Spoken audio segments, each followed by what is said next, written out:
I'd like to say good afternoon and welcome everyone to the first SDAFA Part-Time Issues Roundtable. My name is David Milroy and I serve as chair of the San Diego Adjunct Faculty Association. We are very pleased to present today's program covering some of the major part-time faculty issues of the day with our panel of guest speakers who we've invited from all over San Diego and the state, actually, far north of San Francisco. I'd like to start today by introducing our guests and having them share a little about their experiences as part-time faculty and advocates. We're going to ask each panelist to give us a brief introduction of themselves and their background as a part-time faculty advocate. First, we have Barbara Baer, who's the co-president from 2019-20 and co-chair for the Palomar Faculty Federation. Barbara. Hi, I'm Barbara, and I am the co-president of the Palomar Faculty Federation, which is a joint union between the full-timers and the part-timers at Palomar College. I'm also the co-chair. I have been teaching college level for 15 years as an adjunct, and at Palomar, I believe this is the start of my 12th year. I got involved as an executive board member representing part-time issues and then moved on to the negotiation team again to bring a part-time voice and eventually up to the co-presidency. We have a real honest to goodness co-presidency where we work completely alongside our full-time colleagues in an effort to make everything better for everybody. I feel like we've done good work so far, and I'm very happy to be here today and to share some of our successes and talk about some of the challenges still to come. Thank you. Thank you, Barbara. Thank you very much. And welcome. I'd like to go to Rick Baum, a part-time faculty advocate at the City College of San Francisco. Hello, Rick. Hi, David. Thank you, everyone, for being here. I've been teaching part-time in the Bay Area since the early 1980s, so I've been at about a dozen different colleges. The last 22 years or so, I've been at City College of San Francisco, and I've been active in the fight there. We had a major accreditation crisis, and everything that was happening during the accreditation crisis has been accelerated ever since the college got its accreditation. We've had a hostile administration that's severely downsizing the college and trying to transform it. I think it's partly because it's a different kind of college than what you have in other community colleges. We're almost like a small university. The diversity of programs are far beyond anything else I've seen at other community colleges, and they're just attacking it. I used to teach in the Peralta district that had an older adult program that they eliminated in the early 1980s. Well, City College, that's been happening in just the last few years, and they also have a very extensive non-credit program. So let me stop there, and thank you again. Okay, thank you, Rick. I'd like to introduce Joan Merriam, a dear friend of ours, from part-time faculty advocate at Sierra College, Community College District, the Nevada County campus. Hello, Joan. Hello, David. Hi, everyone.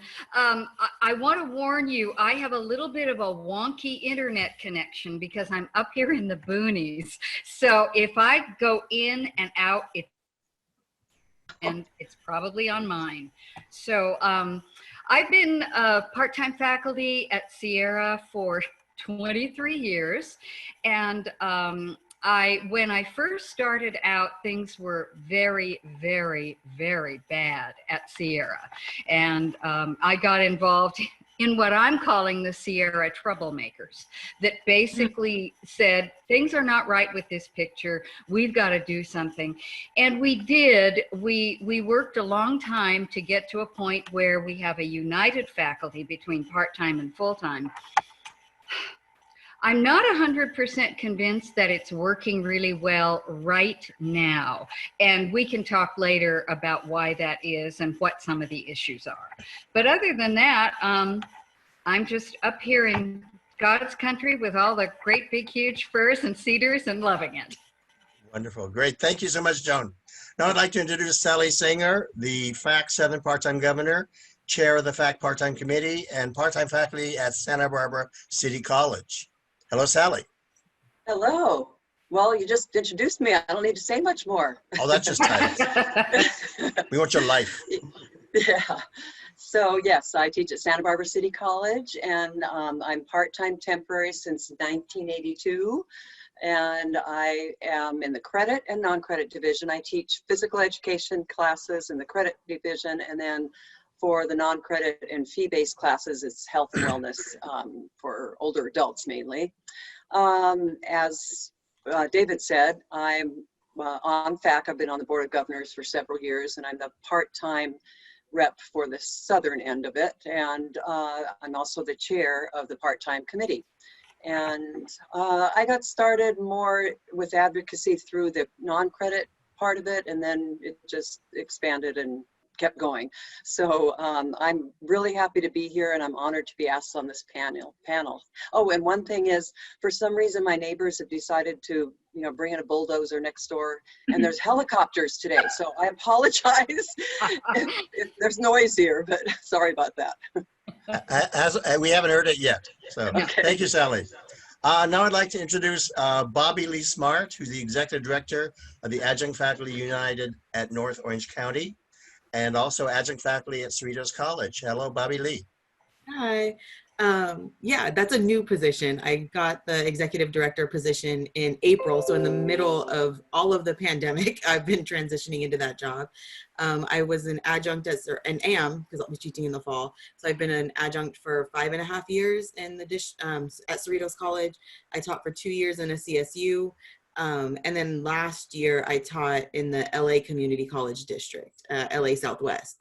And then so some of my advocacy is last year I got my doctorate, and my dissertation was on the impact or the perceptions of the impact of adjunct faculty on community colleges here in Southern California. So really looking at how that impacts the adjuncts themselves. And I know that word is inflammatory, but I use it because whatever you call us, our work conditions have not changed. They still treat us as if we're adjunct. And so I'm trying to re-embrace that word. But so looking at how that impacts us, looking at how that impacts our students, and then the campus overall. I'm on the part-time committee for CFT, and then I've also been on panels and done some work with AFT. So, and I'm really, really obnoxious because I'm a delegate for my assembly district. So I show up to all the Democratic Party events and harass them about adjunct issues in every aspect. So I'm a very annoying thorn in most people's side, but for some reason they keep letting me show back up. So that's a little bit about me. Well, you're our thorn, so we appreciate that. Thank you. Thank you, Bobbi-Lee. Now I'd like to introduce Kristie Iwamoto, who's the CPFA Northern Regional Director and is at Napa Valley College. Hello, Kristie. Hi, everyone. Hi, David. Yes, I am Northern Regional Director of CPFA, California Part-Time Faculty Association. I am also the president of the Napa Valley College Faculty Association, which is a wall-to-wall, part-time and full-time. I am the CCA, which is the Community College Association, the non-AFT union, the NEA CTA affiliate. I'm the CCA Women's Issues Director, so I sit on the board, and I was on the part-time Faculty Issues Committee for 6 years. It felt like 60, but it was 6 years. And I was one of the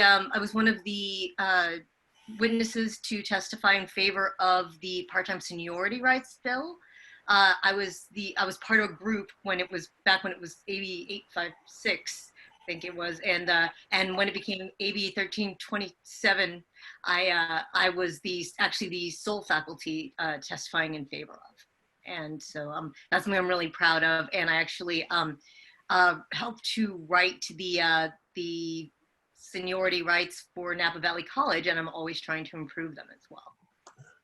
Thank you, thank you. Well, as you can see, we chose very carefully, and we had some great speakers today, some really out there advocates. So it's great to have their voices here. What we thought we'd do is start today with a short introduction. There's a new film out entitled In Search of Professor Precarious. It's a documentary feature created by Jerry Potter about contingent faculty in Canadian higher education. And it was premiered Monday, August 3rd. And we'll put a link to the film festival in the chat where you can go on and see it. I believe it was shown Monday. But there will be showings coming up soon, either by SDAFA, CPFA, CEFT, CS. Many groups will want to put this out. But we have about a 2.5-minute introduction that Scott is going to share with us. And so let's watch.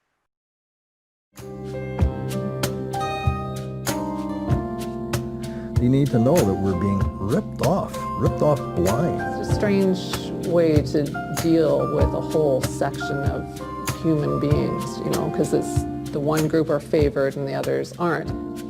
Well, then why is this happening? Why?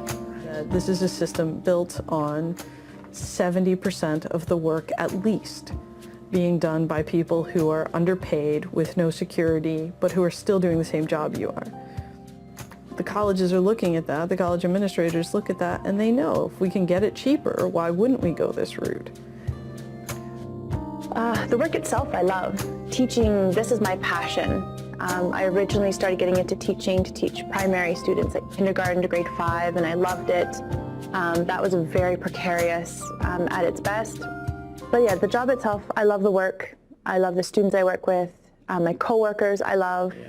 What's frustrating though is not knowing if I'm going to be working again, if I'm going to be doing this for another 6 years. Is this ever going to turn full time? Depending on my contract, I may or may not have benefits. You're trying to support a family. I am, yeah, and that's another thing I have to consider for my children is, how many? I have 3. They're all very young right now, so trying to put them in programs is sometimes difficult. Saving for their education. Sorry. It's okay. I understand how you feel. So, solidarity! So, solidarity! So, solidarity! So, solidarity! So, solidarity! So.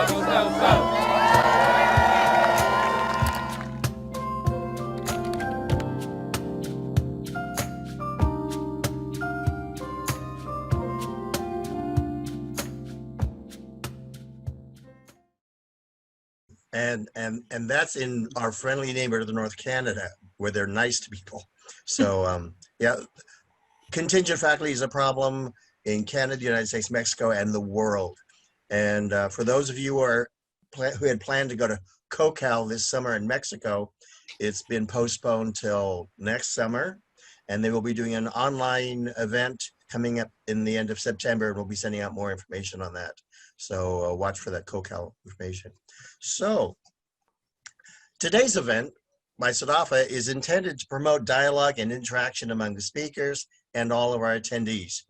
If you had questions you would like to ask any of the speakers or the panel, please type your questions into the Zoom group chat, and Scott and Carlin will look at those, answer what they can, and we'll bring forth the others, and we'll try to get all the questions into the discussion as time permits. So thank you for, please make sure that you put your questions there. Our first topic for discussion today is the impact of COVID on college budgets and class scheduling, and sadly class cuts. We're sending all of our webinar guests a short survey, as you can see on your screen now. And if you would quickly fill this out and submit, then we can look at the results in just a few seconds. Okay, here are our results. How has the COVID affected your college? 66% said massive cuts. So 2/3 said there were massive cuts to part-time faculty, with the following third divided among some people have more sections, which is possible, or no change. And no change could also be because we haven't had the change yet. So who knows what's happening. Are you personally losing classes? 41% said no, that they hadn't lost classes. 34% said had lost 1 class. And 10% said they lost 3 or more classes. So there are definitely, we are being impacted by COVID. Some of us won't know for a while how it will impact us completely. So now we're going to ask our panelists to share their experiences at their colleges. And we're going to start with Sally Saenger. Sally. Hi. Okay, so the good news, if you want to call it that, is that part-time faculty are getting a lot more attention since the transition to online classes. That started, several months ago? Feels like years ago, but it was a few months ago. So we're getting a lot more attention. We have an abundance of training. We're being included in a lot more meetings and discussions. And interestingly enough, in the age of Zoom, we're actually more visible, and we're seen by other faculty more than we were before. A lot of times we're just a name on a schedule. Now, the bad news is we're receiving an abundance of training and participating in a lot more meetings with little or no compensation. And with regards to scheduling, the summer was a mixed bag. It's hard to predict for fall. I'll talk about that in a sec, but the summer was a mixed bag. I'm again in the physical education department. We were hugely affected. You can't teach swimming online. You know, there are other classes that you can transfer over and kind of get away with it. But so we were, a lot of people were affected, and I was so in my bubble. There was so much going on with me that I haven't gotten a pulse on English and a lot of the other departments. Although I did hear that we had a very strong enrollment for most of our academic classes. So yeah, with let me look here. What are my notes? Oh yeah, for the fall term, I'm just in the midst of something right now. But we are partly we're. Sally's frozen. David, you might want to. Yeah. Oh, Kristie, why don't we go to you and see what's happening at Napa? Okay, over at Napa, same thing that Sally was saying, actually. It's, you know, we have a lot of part-time faculty that needed to be trained right away. I had a couple of battles on that. One I thought was a victory, one not so much. Something that I did not feel I was able to get for part-time faculty was that I felt that part-time faculty are in a situation where they can be certified to teach online at one college, and then there'll be a college just 10 minutes down the road, and then they'll say, well, you have to do our certification too. And I said, you know, really, if they can show you they have a certification from another accredited college for the same exact platform, I don't see why that can't just count. And of course they were like, no, because we don't know what they're doing versus what we're doing. So they made everybody do the certification, but I was able to get everybody paid for the certification. So that made me really happy. The administration was saying, well, you know, technically it's part of your, you know, training is part of your professional duties. And I said, part of full-time professional duties, not part-times. You'll need to pay everyone. So we were able to get an MOU signed for that. I did want to note also that, you know, to speak to the survey, a lot of us don't know what's going to happen over the next semester or 2 semesters, because we don't know if the students will be staying or if some students don't want to take online, if we'll get a boom of people who suddenly want to take online. But if we do see lower enrollments, of course, if, you know, there's the residual effect where if a full-time faculty member's class doesn't make, even though that part-time member's class does, then that full-time member gets to then take that class away. And so yes, that part-timer did lose a class, but they don't know that now. They'll know that in 3 weeks or in 4 weeks. And maybe, you know, maybe they won't lose it for fall, but they'll lose it for spring, because a student takes that full-time professor's class and goes, that person doesn't know what they're doing. I don't want to be in this class. Don't take that person. Then they lose enrollment the following semester. So there are going to be all of these echoes and all of these effects, and some of which we won't know until next year at this time. Yeah. Sally, yeah. I don't know when I was cut off, but how frustrating. But you know, that's life nowadays. So, yeah. Anyway, we're with the PE department. We are heavily affected, and there's a large contingent of part-time faculty in the physical education and theater arts. So we're in the midst of, with FACCC's help, we're contacting local and state officials and public health departments to see if we can hold our outdoor classes. We were scheduled to in the fall, and then, you know, COVID got worse, and so then it was challenged to be able to do that. So it's predicted, to close it off, it's predicted that many part-time faculty throughout the disciplines are going to have their classes cut or taken over by full-time faculty needing to make their load. So bottom line is the pandemic has exacerbated the inequalities between full and part-time faculty. Yeah. When I talked to Sally about online classes, I always told people I couldn't teach French online. It's impossible. It's like teaching swimming online. And I talked to Sally and asked her what she taught. She goes, oh, swimming online. Okay, thank you so much, Sally. Rick, what's happening? Okay, well, my school, over the last 10 years, has been a big effort to downsize it. We used to have 100,000 students. We're probably under 60,000 now. About a third of the full-time faculty are no longer working at the school, or that many fewer. And so the pandemic is just an excuse to accelerate the downsizing.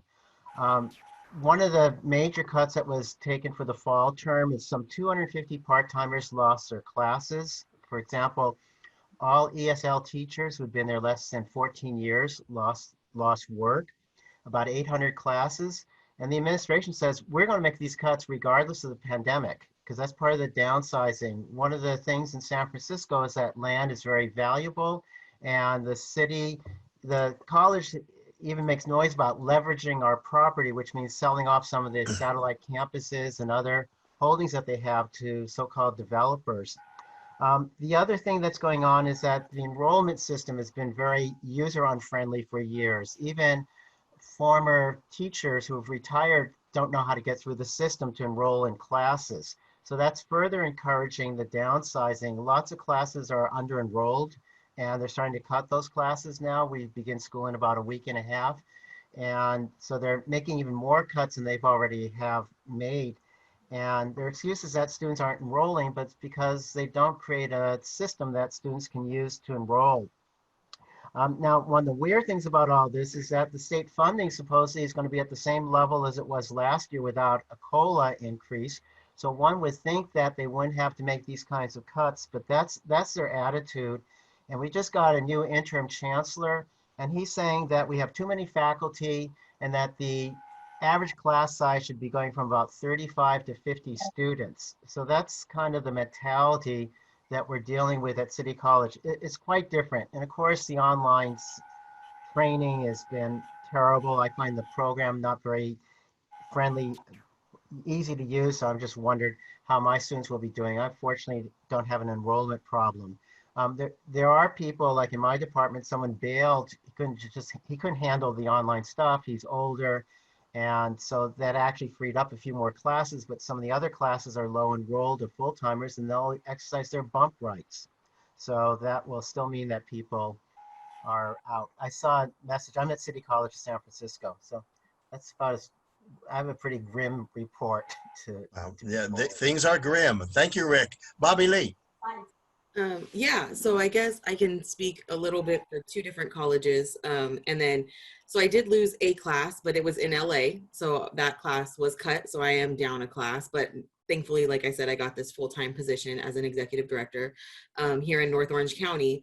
And what we're seeing in North Orange County, I'll start there, is what Kristie said, right? About these like different certifications, but it's not even like for districts, it's for each freaking campus. So like LA has 9 campuses and each campus requires a certification, right? In North Orange County, we have 3 campuses. Each campus requires a different certification because their academic senate gets to decide this nonsense. I'm sorry, I will try not to curse, I promise nothing. I'm gonna really try though.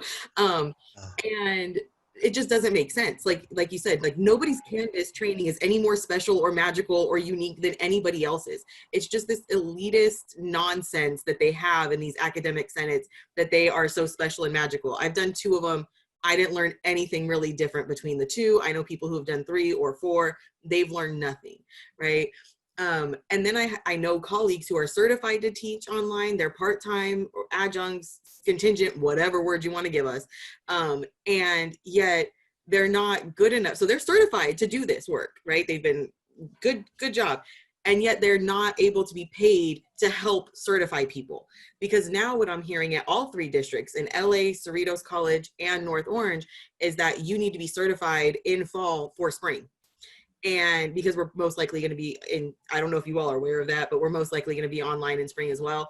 And so like the fact that now you're taking people's jobs because there's not enough certificates, there's not enough people doing the DE certification, there's not enough classes being opened, right? And so, and you have to do it as an adjunct. I teach in 4 or 5 campuses, say, and now I've got to get 4 or 5 different certs instead of 1, which would free up so many people to take those courses that need it at that one school or these other schools, right? So that's a big problem. They won't pay the part-timers to do that work. What we also saw in North Orange was because we're online and it's easier for full-timers apparently to be online right now, was the counselors decided to all take overload, to max out their overload for summer. They might be doing it in the fall as well. And that meant that there were no classes for part-timers. And so that was a big, big thing because it's extra money for them. They're online, they don't have to travel, they don't have to be at work that long. So that's happening. And I know we're going to get to overload later, but that does impact like this COVID situation, what's happening. And then, let me see, I had one more thing. No, I think that was it. And so it's just like all this elitist nonsense that we're seeing kind of everywhere. And Cerritos just got their DE coordinator last month. So they just got a DE coordinator to start certifying people, and they're trying boot camps. And so I've been tweeting at the chancellor's office, like, you need to do something. Like, this is going to cost people their jobs and their livelihoods, because you all can't just come up with a statewide system that certifies people, and one certificate should be good for everybody. Like I said, nobody's canvas is any more special than anybody else's. But we're seeing a lot of that. And then also adjuncts not having the technology they need, being housing insecure, food insecure, sitting in McDonald's parking lots for Wi-Fi, things like that. I mean, they're going through this, like, we're talking a lot about students, what they're going through. Adjuncts are going through the exact same thing a lot of our students are going through. And so we need to consider that and think about those things. But Northern did get us money. Like, they did get money to train, like if you did the training. So that's the positive. But yeah, it's not a great report over here either. Yeah. Yeah, well, once again, it's a problem that specifically impacts part-time faculty, because full-time faculty just have their one college, and you may have 2 or 3 different or 4 places. Well, So, unless there's adjuncts in other districts, but that's a whole other conversation, isn't it? Yeah. Okay. Thank you, Bobbi-Lee. Joan. For those of you who just joined, I'm up at Sierra College. I'm in Nevada County, which is above Sacramento. In the Sierra Mountains. Right now, a lot of my energy has been consumed with the discussion about creating or retrofitting our courses to adhere to the chancellor's mandates regarding content, online accessibility. And our part-time faculty are the kinds, I'm the time faculty forum. It's like a list. Am I frozen again? Yeah, you're sort of coming in and out. In and out. Yeah. Why don't I come back to you after Barbara? We'll see if it works out. Barbara? Okay. Okay. So at Palomar College, we have not started the class cancellations yet. They will begin next week. Unfortunately, if you are a part-time faculty member at Palomar College, there is a very good chance something is going to happen to one of your classes at least, starting next week. The reason is enrollment is quite a bit down, and because of what I think is stupidity on the part of the way our college does payments, we had what many departments are referring to as the massacre or the purge because of non-payment. So what they do is they take all the students who have not paid on as of August 1st and they just disenroll them. So I have a class that's filled with 42 and then I go online and I find there's only 32. Right? They just disappeared. And that's really a shame because, as we all know, the unemployment insurance just ran out, but it looks like the federal government unemployment insurance, but it looks like they are going to create something else.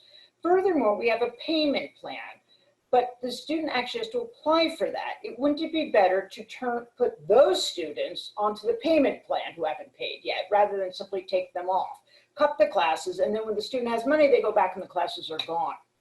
Now, there will be, as in the case of most schools, no layoffs for full-timers because they need to have their load, 5 classes, which means they can take them from part-timers. Now, if they have taken overload, they can't. So we don't, say you've taken a class for overload and you lose one of your classes, then you can't take it from part-time. You have to have your 100% normal load. We are at the point that in some departments, there is not enough classes, it looks like, that's going to be for the full-timers, which means the college is going to have to create make-work projects for those people.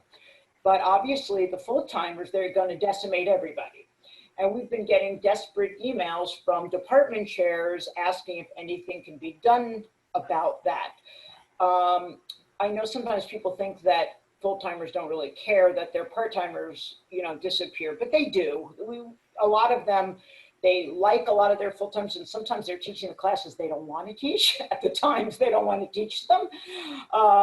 You know, so, and a lot of times you know, there may be very popular professors whose classes fill, and they've got to, you know, give it to a less popular professor, whatnot. But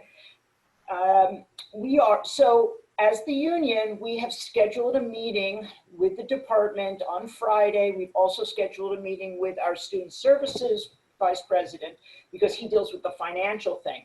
And we're going to try to convince them. We've collected all these papers and, you know, department chair please and so forth. We're going to try to convince them to lower the minimum cap of 20 down to 15.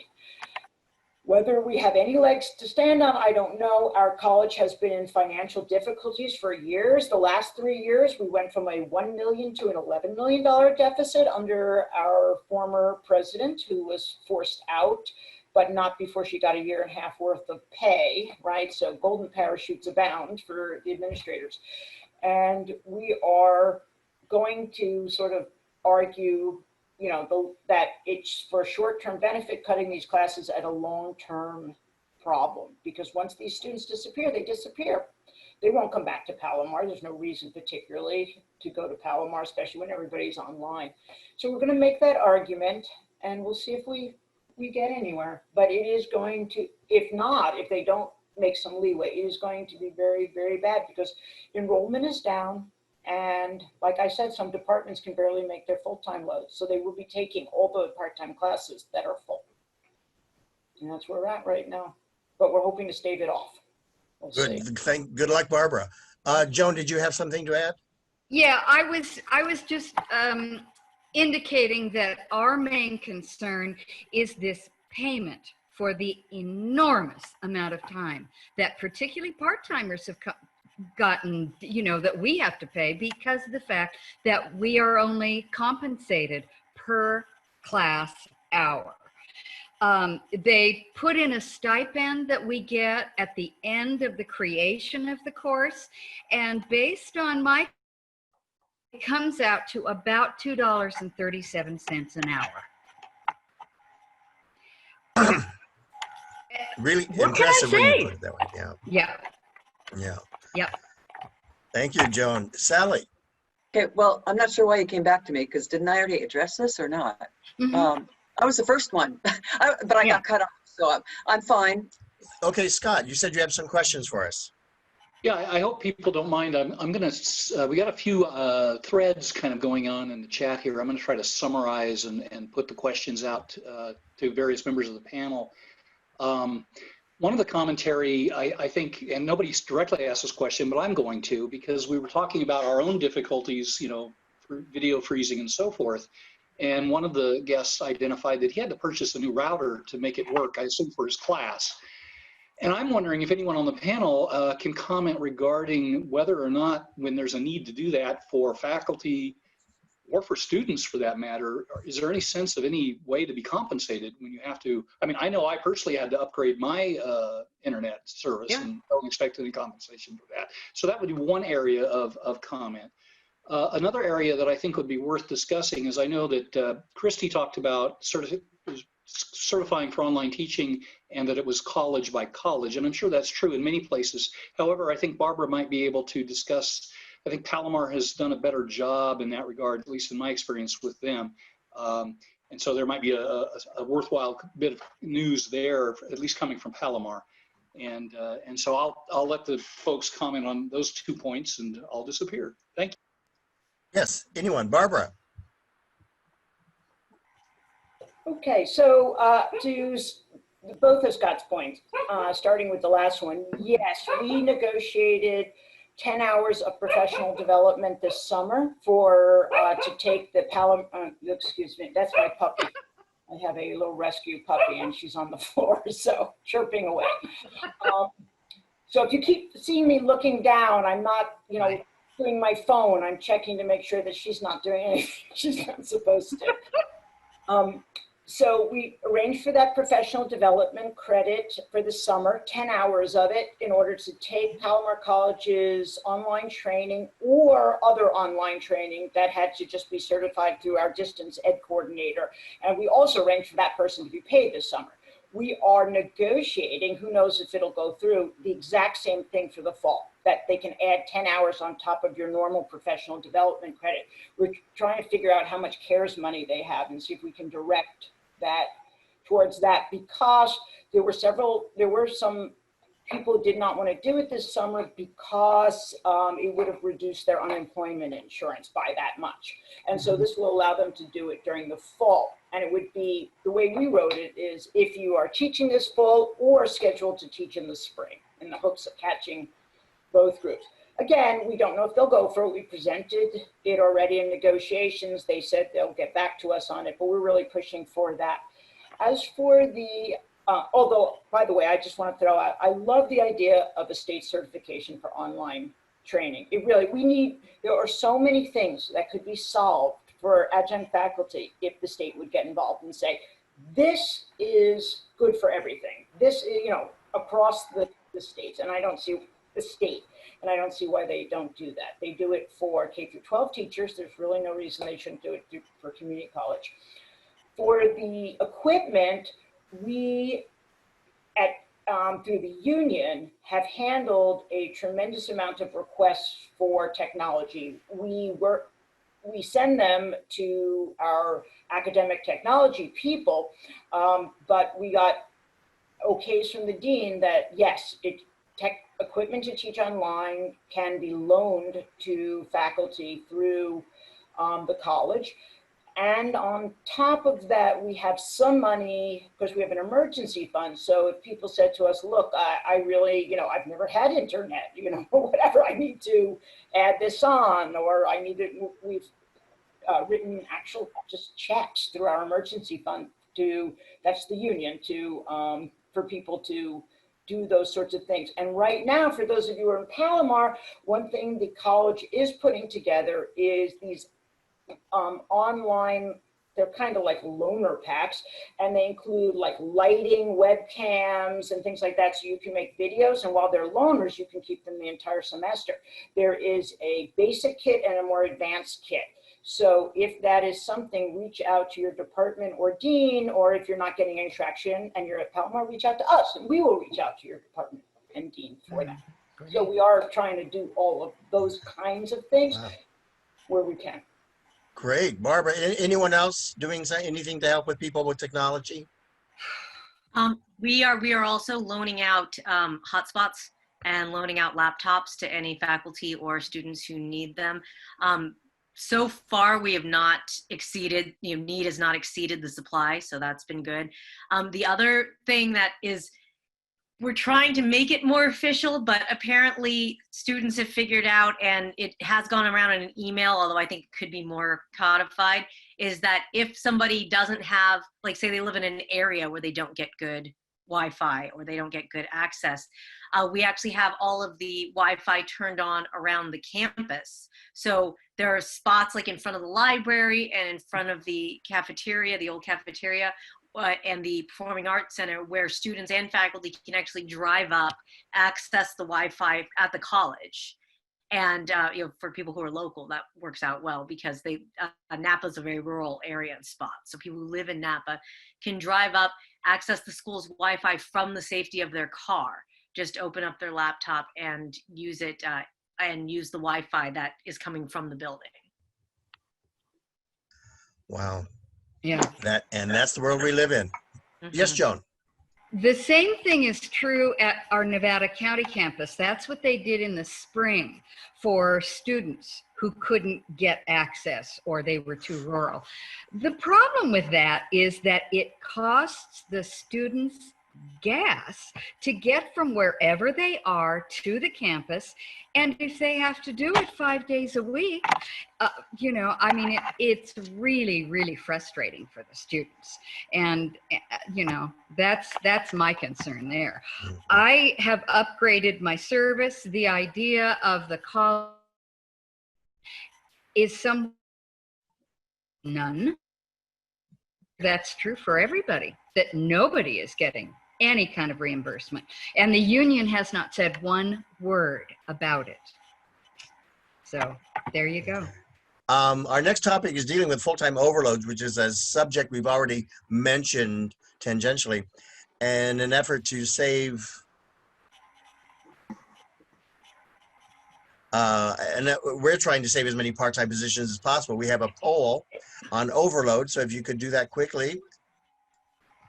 While we're waiting, I just wanted to share, I remember being in an academic senate at one college, and we put forth a resolution at the Senate asking if full-time faculty would consider possibly maybe limiting their overload.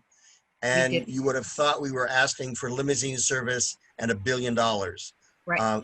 The anger level at our daring to ask for such a sacrifice was pretty incredible. So, and that was a resolution to maybe consider limiting overload. Right. So do we have results from our survey? Here we are.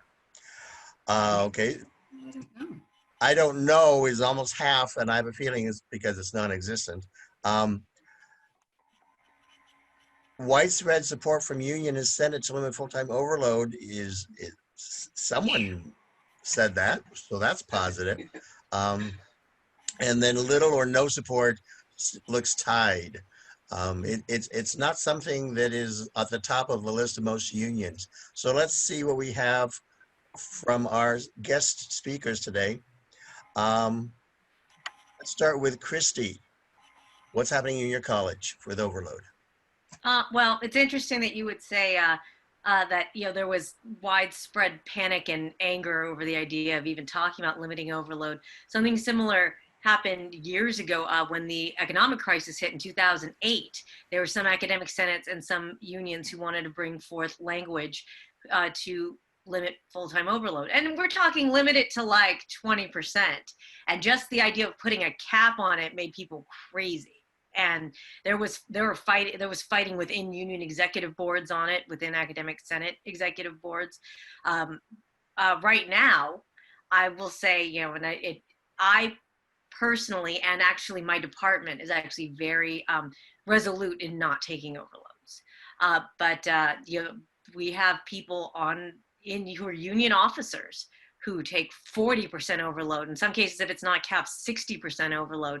And I think this problem is just going to be exacerbated once we're online. I knew of an instructor who was, because they were teaching a canned class online that they got from a publisher, they could teach 12 sections of the same class. And the publisher's canned thing did their grading for them. So they were just putting their name on it, giving the students the textbook, teaching and making these obscene amounts of overload, and they didn't even have to do any of the work of the grading. It was insane. So, you know, we should be putting a stop to abuses like that. And, you know, the other thing is, if you are very resolute, like, you know, I think that if you can get people to agree to it, it's almost asking too much to appeal to someone's sense of empathy or caring about the welfare of their fellow man, which is almost ridiculous in the teaching profession. But somehow, for some reason, there is, you know, especially right now in a crisis, there is this mentality of it's every person for themselves. And people are thinking, well, it's going to be so much easier, which is a lie, by the way. People who are new to online teaching, it's going to be so much easier for me to sit at home and teach a couple more classes overload because I won't have to go in and actually sit with those students. But I think I think even if you see more overload abuses this semester when everybody's suddenly online for the first time, I have a feeling after everybody does it once that it's going to level off a little bit, because I think people are going to see that it is actually much more work than they're thinking. Thank you, Kristie. Bobbi-Lee. What do you know? Yeah, so I have a lot of feelings on overload. A lot of what I'm seeing in the chat speaks to me. A lot of what Kristie said speaks to me. So I'm not really sure what Cerritos is doing about overload or how that's going. I don't think there's a lot of full-time support over there. Cerritos is a wall-to-wall union with a lot of issues, and I won't get into the mess that's over there. But when I was on the negotiations team the last round, we talked about overload, and we talked about, do we want to write that into the contract, how it's assigned. Wall-to-wall is full-time and part-time both. And so, sorry, I saw it in the chat. And so when we were negotiating that, we were trying to figure out, you know, do we want to put in the contract how we assign classes, and do we want to put overload in there that it's assigned after adjuncts get their classes, or do we want to make it before adjuncts get their classes? And it was a can of worms. Every department does it differently in the way that they assign that. And so it never got put in the contract. They didn't want to touch it, didn't want to talk about it, nope, we're not doing this, right? Because it makes people uncomfortable. Personally, I find it to be absolutely disgusting. I don't know how $100,000, $80,000, $90,000 a year is not enough money for you. When to make that same amount of money, I've had a friend have to work 8 to 11 classes each semester plus teach 4 classes over summer to make that same amount of money, but not get healthcare as an adjunct, right?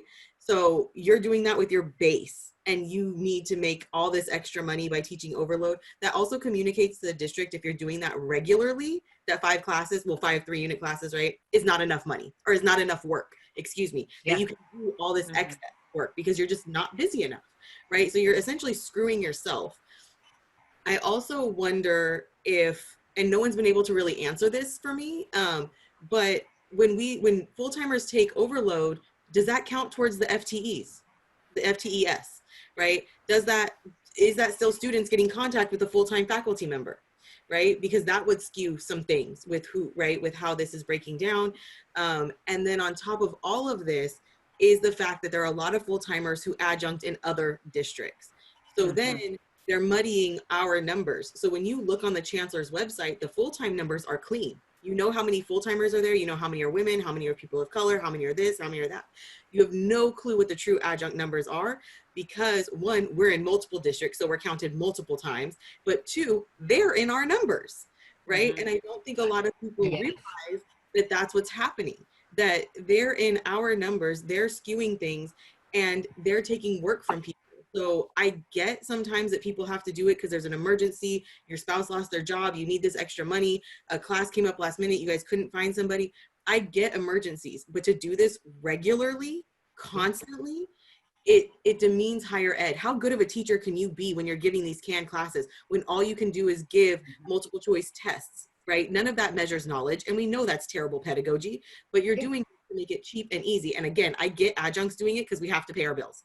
I don't get someone with a full-time tenured position doing this on a regular basis. I just don't. That's a personal stance. I don't care how people feel about it.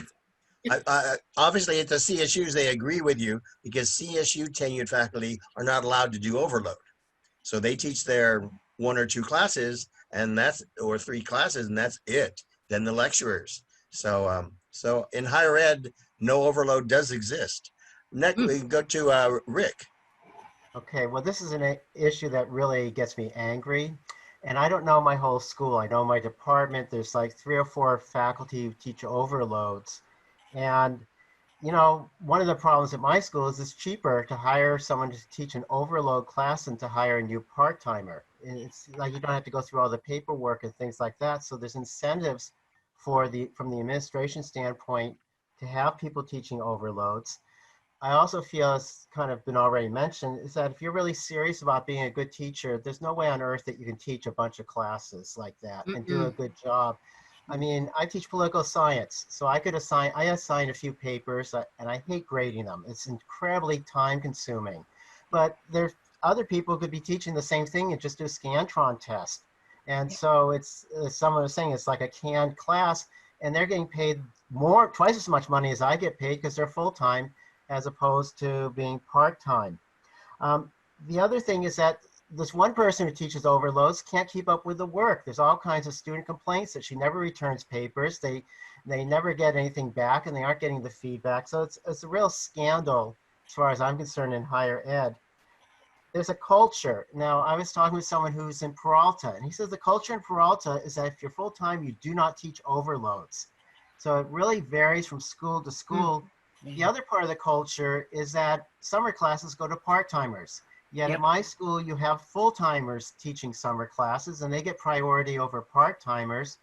And so it just really varies from school to school. The union doesn't do anything about it. You know, I've mentioned it to the union leadership, and they say, oh, that's not right. But, you know, it's just words. They don't make it an issue.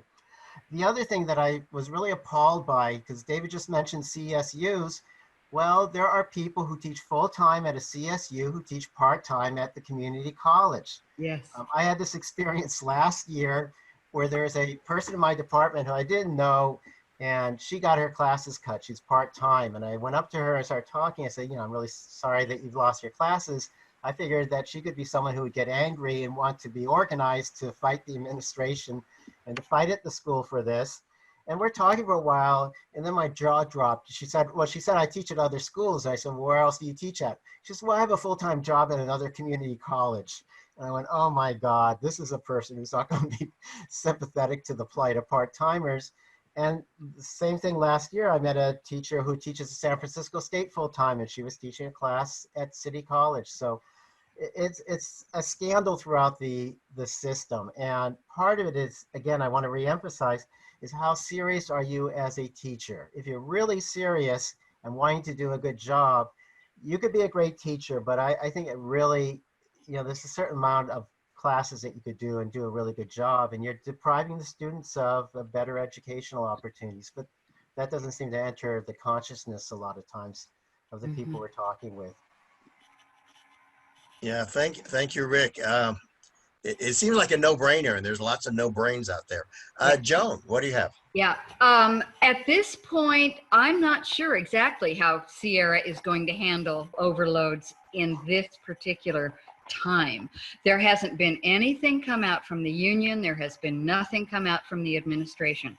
But like so many of you back in 2008, several of us suggested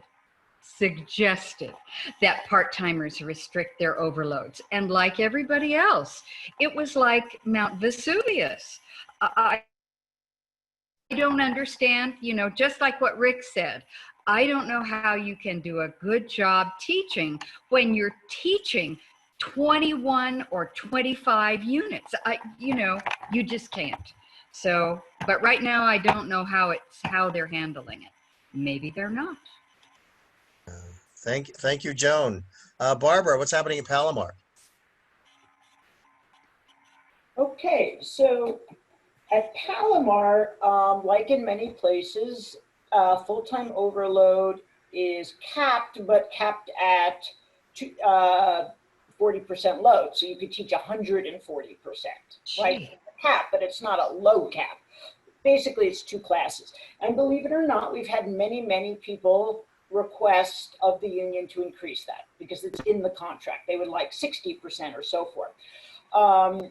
We don't, not because we make the argument that you can't do it. And I would never want to make that argument because then people will just turn around and say, well, part-timers who teach among 4 different classes, okay, you're doing it to make a living, to eat, but they'll say, well, you can't do a good job. You're driving and we're staying in put. So, you know, so I wouldn't bring that. We just bring the argument in that it would decimate your part-time colleagues to increase that.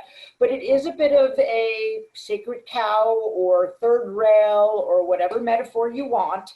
If you argue against it too much, you make the full-time faculty angry at you, or at least some of the more vocal full-time faculty angry. So instead, we've simply done some gentle pushback. We just ignore any request to raise it. We've never brought that up at all. We also, when we increased the part-time salary schedule a few years ago and added in all these extra steps, increased the salary, we did not do it to the overload schedule. We didn't touch it, meaning that, you know, that they, on average, they make slightly less than the average part-timer if you're teaching a class. Now, you know, that varies per person. We're just talking averages. But we were careful not to, make it too enticing. One thing though I did learn from the union is that slightly more than half of our overload is load banking. So therefore it is used rather than teaching at some point, which means it won't hurt part-timers because they'll, at another time, that person is not teaching their load, meaning that a part-timer is getting a class. So it is a big effect, but it's not as large of an effect as perhaps some people think. Interestingly, we have a very mixed split governing board, and two of the people in the governing board are very hostile to us, but one is particularly hostile. And he is actually always trying to get rid of overload. And the reason he's trying to get rid of it is A, he doesn't understand the cost of it. He honestly believes, no matter how many times he's told, that full-timers, if they take 40% overload, are getting 40% of their full-time pay, which isn't true. Yeah. But he's using it as a wedge.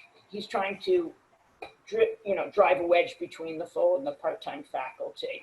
And so we've been sort of, we did put out a few explanations on how overload works so our faculty members could understand. But look, would it be nice if full-timers only taught their 100% and left everything, left the crumbs to the part-timers? Yes, it would. It would. Is it going to happen? Unlikely, because out of all where we're going to put our emphasis, it's not going to be on that. And right. That's the truth. Another situation is when they have release time. And so you have someone, a full-timer who has such an important job, the college needs to give them 60, 80, or 100% release time. And then that person goes out and takes 60, 80 to 100% in classes. So they're doing 200%. It's just mind-boggling what greed will do. Sally, which is Santa Barbara? Well, from the 5 previous people, ditto. Pretty much. I don't really need to add too much. We have 100% support for limiting overload from part-time faculty. Very little from full-time. So it's a sensitive topic, and most full-timers who do overload, they just get their hackles up at the mention of limiting it. It's a divisive issue. No one seems to have the courage to tackle it head on. It's even been tried by administration a little bit, and that didn't go well. They mainly wanted to enforce the cap, and boy, that didn't go well either. But there have been 2 times in my tenure, in the last probably 10 years, 15 years, one right around the 2008, 2009, 10 time, and another time where it was brought up, one by a full-timer who has overload, but very little bit, and it's because of their small department, and then by a part-time person. And it was, there was not support, to say, put it lightly, and it just caused an uproar. And so, yeah, it's a problem, but I agree with Barbara. I mean, we kind of sometimes have to pick our battles, and I'd love for that to be a battle, but it just doesn't go anywhere. It's hard to think of what to say when a full-timer says, how can I live on less than $140,000 a year? Yeah, right. I'll show you. Yeah, I have a really short, funny story. I had a full-time faculty member who said to me, hey, I got a great issue that the union can take up. I said, what's that issue? And she said, it just seems really unfair to me that our overload is paid at the adjunct rate. Don't you think that's unfair? She said, did you know that at every other job in the country, that if you teach over what your normal rate is, you get time and a half, but we have to take basically half time and less for doing our overtime? Don't you think that's unfair? And I said, yes, I do. You should refuse to do it out of principle. Yes. Yeah. Yeah, I've heard full-time faculty say, I teach overload, but it's paid so badly. I know. Totally off the moon. Mm-hmm. Okay, Scott, do we have any questions? We have some commentary regarding overloads from Alice on the chat. Okay. And I'd like to hear from Alice. Alice, if you would unmute yourself, even turn your video on, go ahead and talk to folks. Alice. Hi, I'm here. I'm not dressed for video. Okay, we hear you. It's okay. That's okay. I'm in a workout outfit. Anyway, I just think that, I mean, I absolutely empathize with everything that is being said, and please do not interpret my comments as anything other than that. I just feel that it is important for us to focus on pay parity. If we get caught up in the weeds about overtime and what they have and what we don't have and they don't understand, I mean, it's just a total waste of energy, because unless we have pay parity, I mean, pay parity resolves so much of these issues. So I would like to hear, like, how are we advocating for ourselves and not getting distracted by all of these other, you know, relatively small issues? Are we forming alliances with trustees? Are we trying to get sympathetic trustees into office? Are we writing to the governor? Are we, you know, lobbying the legislature? I mean, let's focus on the bigger issue. That's all I'll say. And again, I'm sorry to. Okay. No, thank you, Alice. And we will be addressing pay parity in our last section today. So that's coming up. Okay.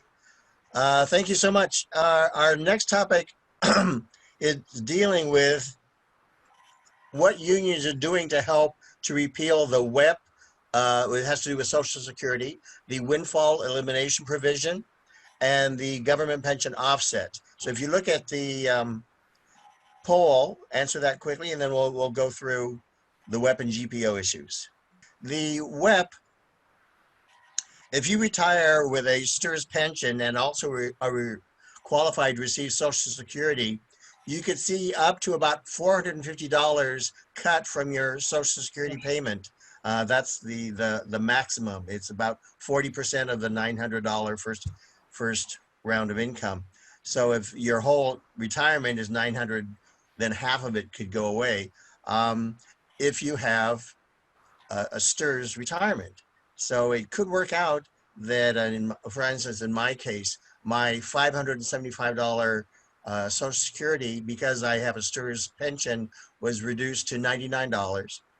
And so it's kind of hard to plan on what you're going to do in retirement when most of your money goes away that way. And I love it. They call it the the windfall elimination. So our STRS retirements, and we all know they're not going to be huge, are called windfalls. And they want to eliminate this great windfall of me getting $500. So that's the WEP. The other one is the government pension offset.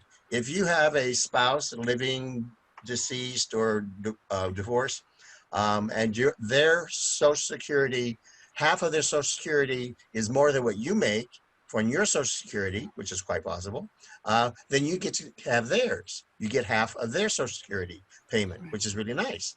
So if they were making $2,400 a month, you would make $1,200 a month. However, if you have a STRS retirement of $1,200 a month, they deduct that from the half of the Social Security, meaning you make zero. So instead of getting the $2,400 Social Security and STRS that you thought you were going to get, half of that is gone. Had you not worked at all, you'd be getting the $1,200 because you worked as a teacher, providing service for the community. Your $1,200 Social STRS cancels out. Right. So here's the results from our poll. 35% didn't know what WEP or GPO was. 65%. The most 2/3 of the unions aren't doing anything about it. Again, most people don't know what the WEP and GPO are, or many people don't know what it is. David? Yes. So I have spoken to Social Security because my husband did pass away, and it's still, the windfall is still in effect for that too. I won't, even though he did make much more money than I did, and I do qualify for my own Social Security before I came to the district in CalSTRS. I still won't, they will still deduct what 2/3 or 1/3 of whatever my retirement is from his Social Security. Oh, I can't, okay, because it wasn't, oops. Oh, hi, Donna, yes. Sorry, I couldn't do it before, it was blocked. Okay, Yeah. so definitely, I still, even though it's his Social Security and he passed away, Yeah, 2/3. It's 2/3 that they will still deduct from my they'll take 2/3 of my retirement and deduct it from his Social Security. Okay. And that's what I receive whatever's left. See, wow. Okay, so it's not 100. It's not 100% of your STRS. It's 2/3 of your STRS. 2/3 of my STRS is what they'll Right. take away from his Social Security. And then I'll receive the rest of that. Yeah. Pretty drastic reduction. Yeah. Very drastic. I Yeah. think like he would have received about over $3,000 in Social Security. So I think I came up, I think they said it was like, I don't know, it was like 1,200 something I would receive. When and it took me, I will also tell you, it was a 2-hour wait on SSA. This was even before COVID. It was a 2-hour wait. I was literally waiting online till I could speak to a representative. Yeah. Okay. Yeah. It's very complicated because every person's situation the calculation is different, but it's never good usually. Yeah. Okay. Why don't we ask our panelists, starting with Joan, what they know about WEP and GPO and what that they heard or seen happening. Joan? I think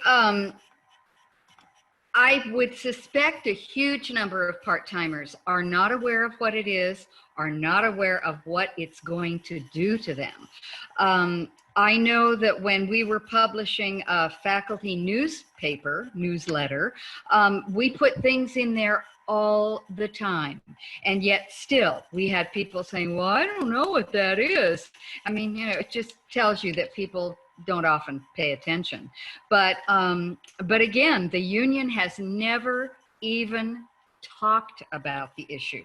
And that's what's so frustrating, is that these people are supposed to be representing us, and yet they're not bringing up this issue that is so central to our survival when we retire, if we can ever retire, which I won't be able to do until I'm about 106 and a half. Yeah, I think this is also one of those situations where a full-timer's STRS retirement is going to be so massive that they're really not concerned with their Social Security. Where with part-time faculty, it's much more likely that we're looking for a combination, and that's where the rub comes. So, thank you, Joan. Kristie. Oh, I did want to say that I have noticed more energy. I actually mentioned WEP and GPO at a union meeting last year, and that especially the full-time faculty who were about a year or two from retirement all wanted to hear about it suddenly, because they had some work in the private sector and they had no idea. Now, while they may not need it, they certainly want it. And so they're looking for energy around that issue. I had one full-time faculty member ask me a couple of times, so what's going on with that? And I said, it's not going to be solved before you retire, because we're kind of still in the beginning stages of trying to chip away at it.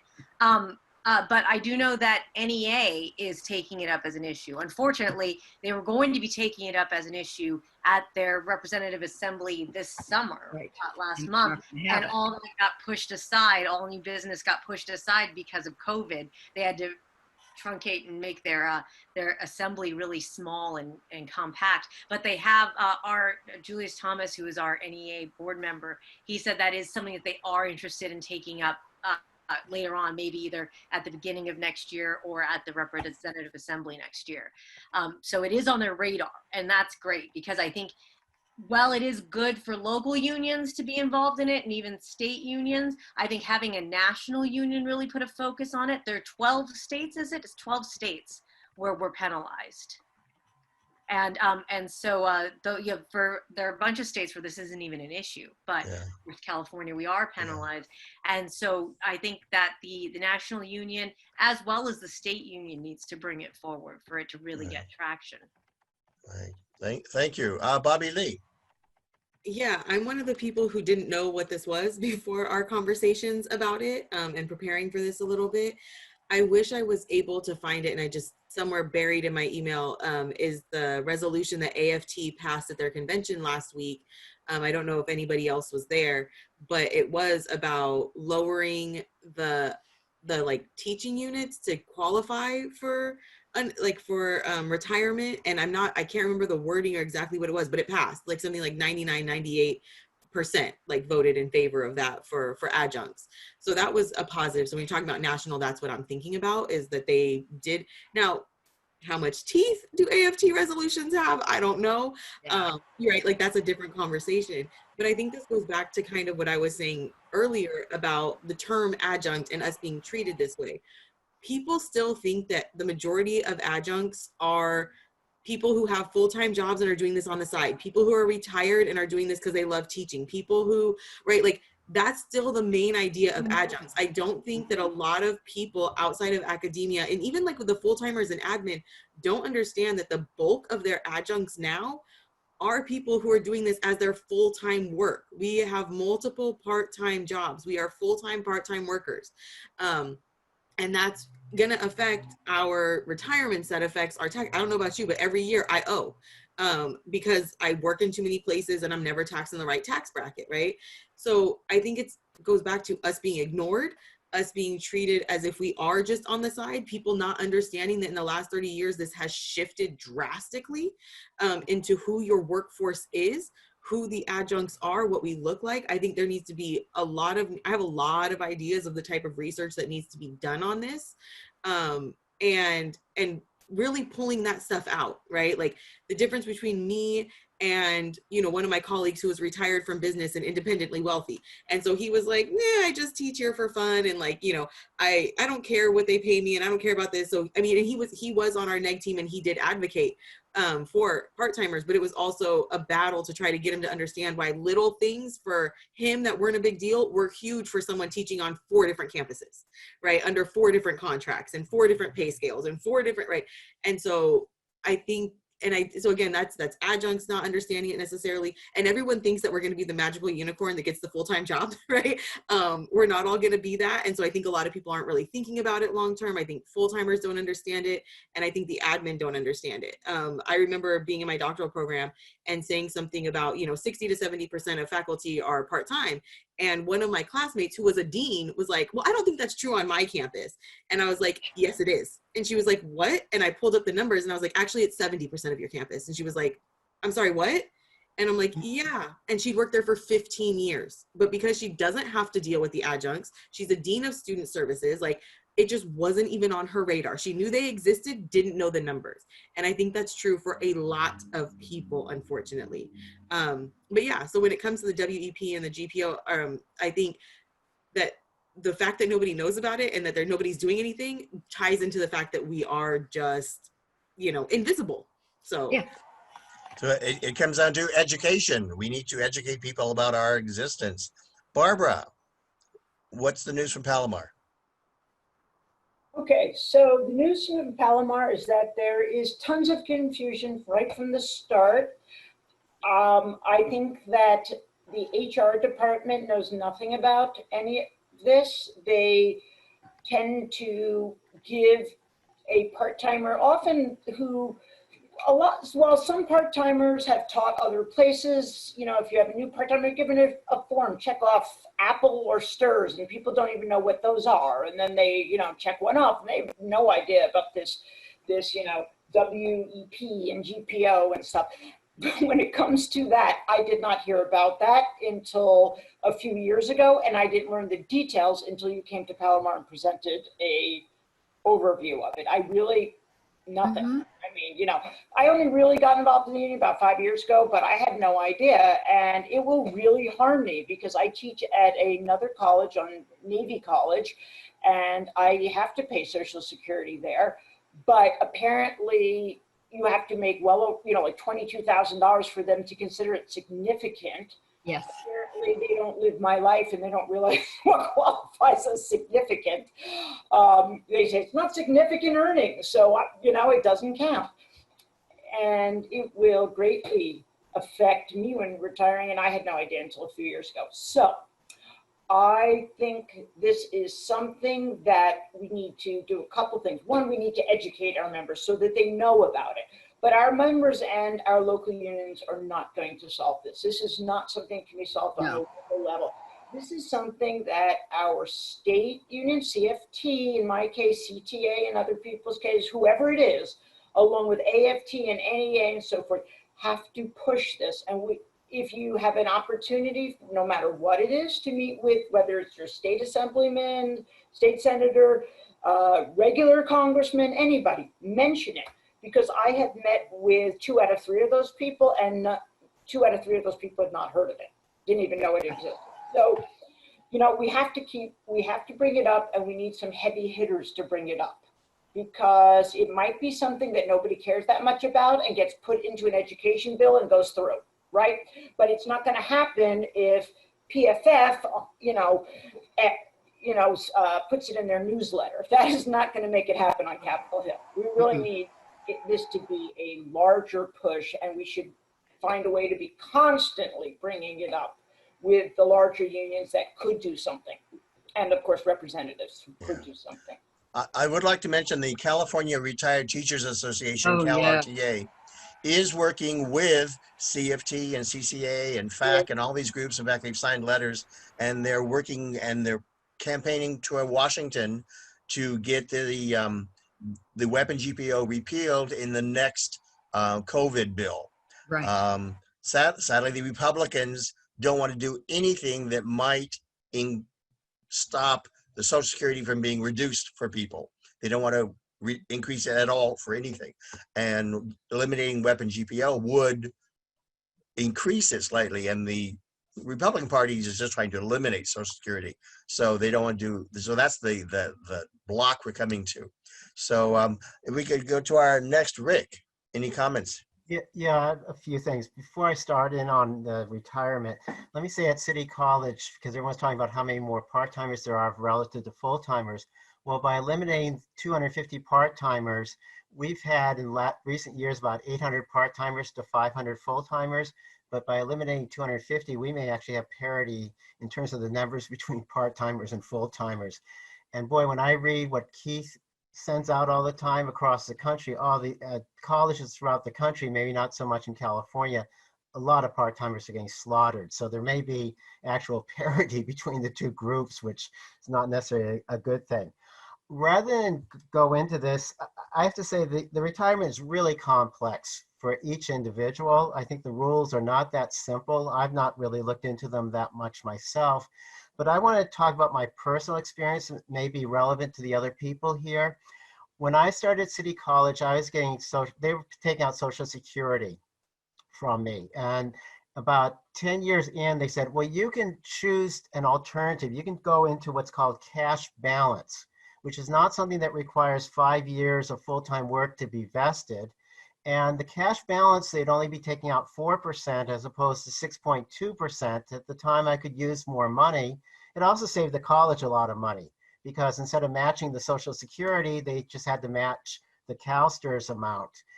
It's different than the regular defined pension plan that all the full-timers have, where they take out a lot more money, but they also have to match tremendously. It's up to about 18% match now. It used to be at 8.25%. So a lot of the budgets of colleges and the K through 12 schools are going, a lot of their budget is now going to CalSTRS because under Jerry Brown, the match went from 8.25% to about 18% now. So when they say they're increasing the finances for the schools, they really aren't. They're really just transferring much of that money to CalSTRS. Now, the problem that I had, so when I heard about cash balance, I said, okay, that's going to be good for me, but I wasn't educated about it because it will affect your Social Security in the same way. And that's a real problem that people need to be informed about these things. And so that was my experience with cash balance, which I'll get. It won't come to a whole lot of money. But about 7 or 8 years ago, I decided I've been teaching part-time for a number of years. Maybe I could qualify for the defined pension plan. That takes 5 years to get vested. So I met with someone from CalSTRS, and he says, well, you only have about 2 years. You can buy in to get more years. And I said, well, what if I transfer all my cash balance funds in? He says, you still need to, you still won't be vested. So I found out, you'd have to pay thousands of dollars to pick up a few more years. Now, at the time, as a part-timer, we were under the accreditation crisis. I didn't know from one term to the next if I'd even be working again. So vesting seemed out of the picture. it didn't seem possible that I'd ever get vested. So that was, and then the additional thing the guy told me, he says, you can transfer. And I said, well, how much will I be getting a month, or what will that entitle me to? He says, I can't tell you until you sign the paperwork to switch things over, which someone in my union was very good about this. He said he could figure out how much I'd be getting, but the fact that the CalSTRS person would never be able to tell me what I'd be getting was a big problem. So I don't know if in San Diego, if you get a choice between Social Security, the CalSTRS cash balance, or the defined pension plan, but you need to be educated about that before you make the choice, because there's all these problems and complexities that, you know, people have mentioned here. So that's been my experience. I hope that can be helpful to other people. Well, absolutely. When all of us started, we got offered, I've been in apple and fruit and pear and all sorts of different things. And there's just little cash, you know, coin collection processes until you get into, because you're probably going to want to be in defined benefit with STRS. Yeah. Now, especially that you qualify in 5 years period, because that's the best retirement you can get. That's defined benefit. And the colleges would much rather have you be in cash balance or pair, because they give hardly anything. And when it's all done, you go, here's your little jar of money, and don't spend it all in one place. Yeah. It's so sad whenever we have a retirement workshop and people who are in their late 50s come up and say, so David, what do I do about retirement? Go, get a time machine and go back. Yeah. So, David, I have to add, Sally. Oh, David, Sally? can I just add one thing? Yes, Rick. The 5 years, you don't get vested in 5 years. That's 5 years of equivalent full-time experience. So for a part-time, we're teaching, say, 3 classes or 2 classes a semester. It's going to take them 8 to 10 years to get vested. And how many of us are that secure in our jobs that we think we're going to be at the, you know, at a place for in doing that kind of work for that many years? Well, true. Is each. Oh, you're muted, David. Okay, so Sally. Well, I'm going to keep this really short because I know we're running a little bit late, and it's been a learning experience for me. But I do know that our faculty association hasn't done anything. It's more similar to what others have said, that this is not something we can do at local, and so they haven't really proceeded. It's not going to be solved by us. So they've kind of just thrown their hands up a little. Okay. So that's my take. All right, thank you, Sally. Scott, do we have questions? Not a question, but just a real quick comment. All right. It hasn't come up. With respect to the WEP and GPO, I just want everybody to be aware that eliminating it is part of Joe Biden's platform. Yes, it is. Yes. Okay. Yeah. Thank you, Scott, and that gives us Can you hope. say that again? Can you say that? It's true. Yeah. It is Joe Biden's plan. Platform includes eliminating the WEP and GPO. Yeah. So. Yeah. For California or for across the state? Oh no, it's across the country. It's national. It's national. Yeah. It's a federal law. Yeah. Oh, cool. Okay. Yeah. So we'll see. Okay, our final topic today is the big one. We'd like to address the broad topic of adjunct issues which have plagued part-timers for the past 40 years. Yeah. Job security, disabilities, retirement, equal pay for equal work, shared governance, unemployment, and of course, also finding a full-time job. So if you could take the poll here, you may choose your top 2 or 3 if you like. David, can I make a comment about WEP and GPO? Absolutely. That some people are not aware of. Teachers are not the only ones who are affected by this. Oh, true. Anyone who's in public service who has had any kind of job in the part-time sector, police, fire, anything like that, they are affected too. If we could all come together and really raise a ruckus about this, because by and large, the public is sort of, yeah, rah-rah on the fire department, rah-rah on the police department. You know, they're the good guys. Well, not police these days, but, you know what I mean. Whereas, oh, you know, those teachers are always out there complaining anyway. And they make so much money. Somehow we get lumped in with full-time faculty when when they're talking about our income. Exactly. Yeah. But it's true. You do the good deed of helping your community, and for that, you get punished. Yes. And one comment there, they find out how much we make per hour and they Oh, think yeah. that's for a 40-hour week. And I have to explain, no, I'm at the top. I'm 60%. I only get 9 hours of pay. Yes. Yeah. It's, Okay. yeah, perception. Yes. Okay, so here are results. So the number one answer is, Yep. is equal pay for equal work. And I think that was a common theme in all of our discussions. Then we have job security, a major thing that keeps us all awake at night. Finding a full-time job, we'll be talking about that.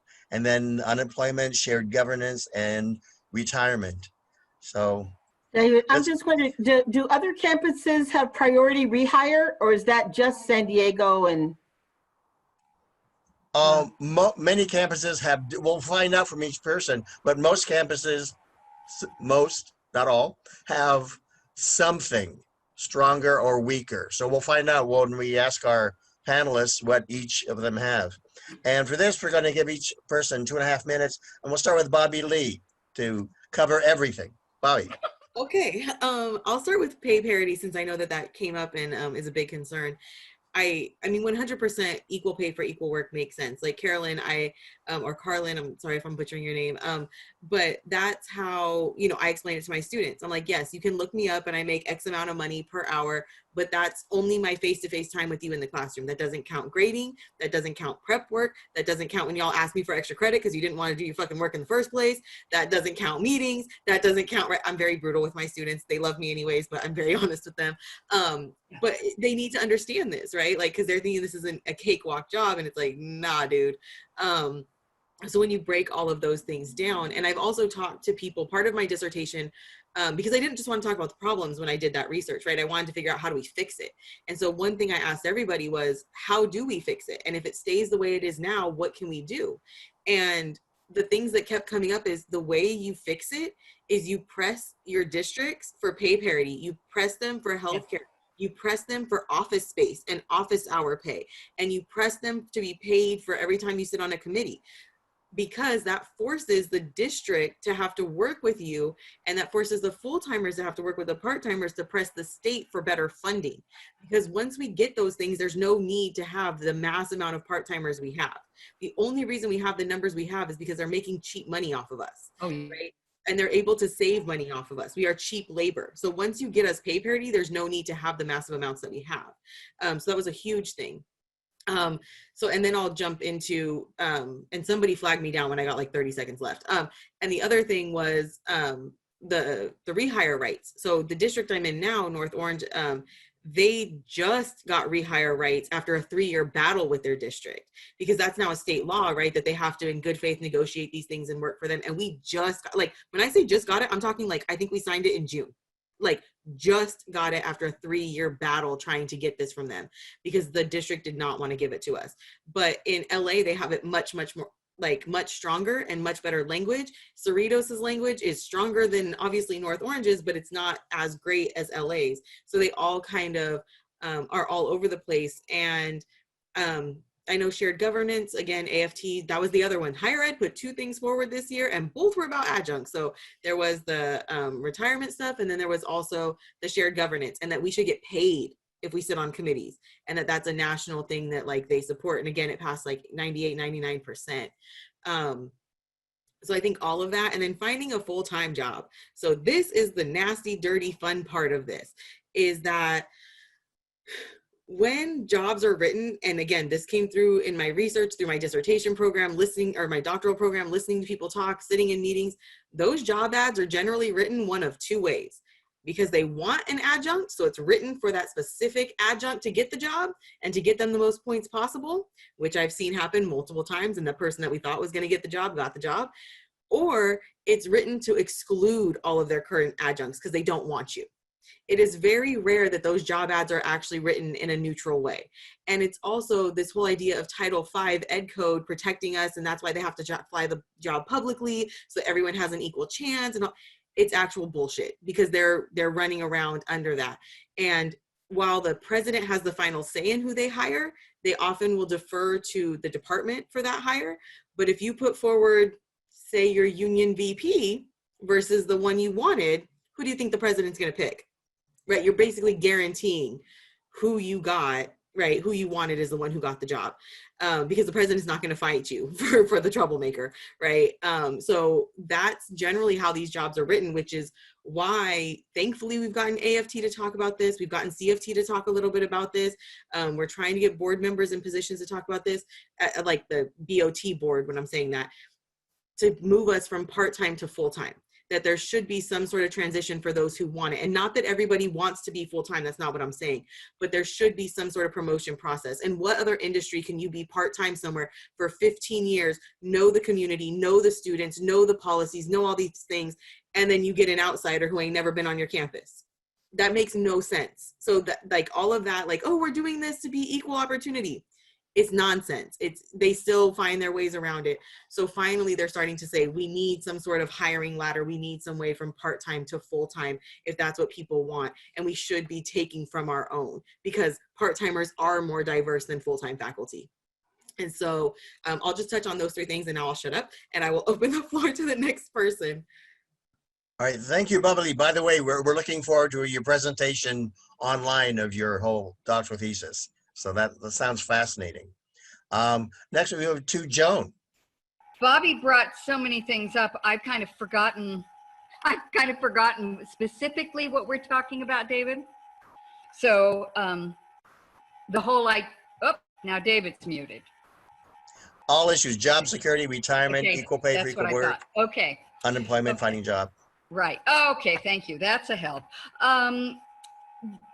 Again, you know, parity has certainly been an issue at Sierra College that has not really been dealt with. I mean, they were really, really happy when they put in 70% parity, and they thought that that was really incredible.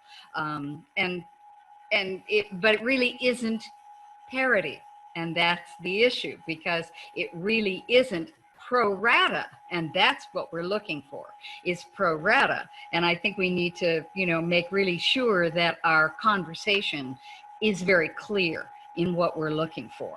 The equal pay for equal work, we're going right back to the whole idea of what has happened this entire summer with people putting in. I know I have been keeping track of my hours, and between my training, which was a 5-week training, and they said you're going to put in about 8 to 10 hours a week.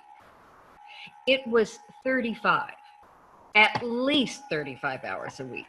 I've been keeping track of my time, and it has thus far 50 retrofitting my course. And you know, a full-timer doesn't have to worry about that because they're getting a salary. And we are getting paid by the classroom hour, and we're not in class. So equal pay for equal work is certainly a big issue for the part-timers at Sierra. Thank you, Joan. Sally, any problems in Santa Barbara? Everything's perfect in Santa Barbara. This is a huge topic, so I'm going to take just a little different approach, but start with, usually I would pick a few of these and then just kind of delve into them and elaborate, but with this, I do want to start with equity though, and pay parity, because that's my biggest deal, and that's our biggest thing. Part-time faculty should be paid on a contractual pro rata basis, and our schedule our salary schedule at Santa Barbara City College is linked to the full-time schedule, and we automatically increase as they increase. So once that's in the contract for us or for any part-time faculty, then the goal just becomes making progress towards increasing the pro rata percentage. And, you know, of course, whenever that's financially possible. Yeah. So the key is that the progress towards equity ultimately requires the consent of those that are in power. And unfortunately, the divide between full and part-time faculty is getting bigger and large. It's very large, and in large part because too many of the people in power, the full-time faculty, don't want to help faculty with little or no power. Excuse me. So this has created a social norm that just kind of feeds inequity and encourages a two-tiered system.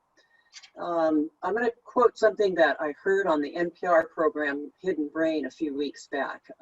Actually, it's not a total quote, but it's almost exactly what they're saying. It said, a more powerful driver, I just want to read this, to change than people's own beliefs is social pressure. People may not always do what they believe, but they usually do what they think everyone else believes. We are very social people, and generally speaking, our behavior will conform to the social norm. Once the new normal is more acceptable, it can embolden people to behave a certain way. So while we may not change people's mind about and opinions about part-time faculty, we can influence people enough to, maybe change their behavior, and we could create a new social norm, and one that treats part-time faculty with fairness, equity, and respect. Another thing I got out of that program, but I've just hung on to this phrase and I've heard it a few times, is bystanders matter. Bystanders and social pressure, that's a factor. And again, from that show, he said, active bystanders can have a huge impact on change, positive and negative. When the culture of society begins to subtly or overtly devalue like our part-time faculty, and then they justify it, and it creates institutions that pretty much support that devaluation. So the only ones that can stop it are active bystanders, people who are witnesses, and they see what's happening, they feel a responsibility, and they want to take action, and they do something about it, or against what's going on. So unfortunately, as David mentioned, the last 40 years, that hasn't really happened. A lot of this stuff started 40 years ago, not all at once, but little bits and little bits, and the people in power didn't take action against it, so it was allowed to grow, and I would say even encouraged to grow in some places. And so there'll always be people that are not very supportive of equity for part-time faculty, and if we want to create change and we want to maintain it, we just have to be eternally vigilant.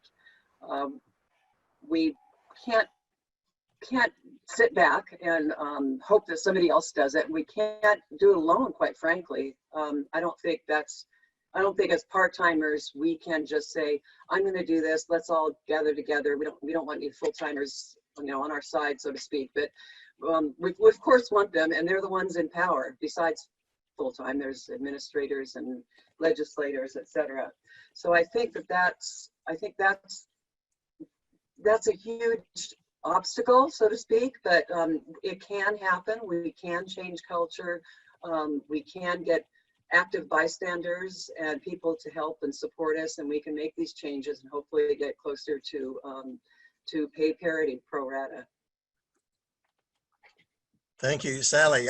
One of the things that I always keep in the back of my head, I remember many years ago, I was at a bargaining team, and for some reason the state gave us a whole bunch of money. And the senior full-timer on the bargaining team said, if we wanted to be fair, we would give all of this to the part-time faculty because they're paid so poorly. Rousing sounds of laughter throughout the room, and then they went on to give it mostly to the full-time faculty. So that sort of inspires me to keep going. Rick, any part-time issues? So a few issues about job security has always been uppermost in my mind. At City College, we have a seniority system that does provide some protection for part-timers, so that there's a list of all part-timers teaching particular classes, and those with more seniority, when there are cuts, will get those classes. But as I said earlier on, that they're cutting massive numbers of jobs. So all ESL teachers who are part-time with less than 14 years experience were eliminated. So 14 years, you think that would give someone's job security if you have a seniority system. And they just laid off all the part-time librarians also. I don't know how many years some of them had.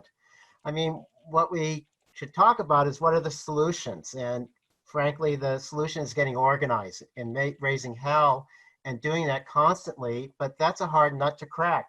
I mean, there's so many obstacles in the way of organizing part-timers. I'm too tired to try doing it again, but when I've tried it, it just doesn't get very far. One of the obstacles is that you have part-timers who accept the situation.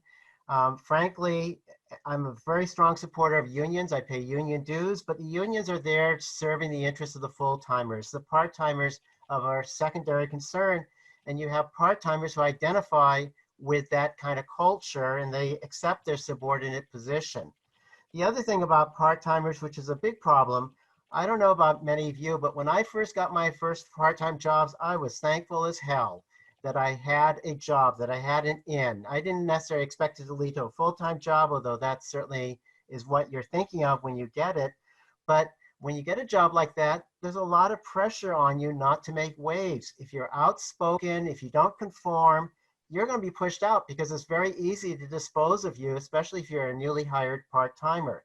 So that's one of the big obstacles to organizing part-timers, besides the crazy lifestyles that many of them have to live.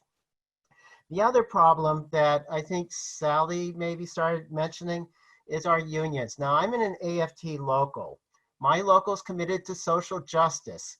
They say they favor equal pay for equal work. But when it comes down to being in negotiations over a contract, the last few times, they don't even put forward demands that would raise us to equal pay for equal work.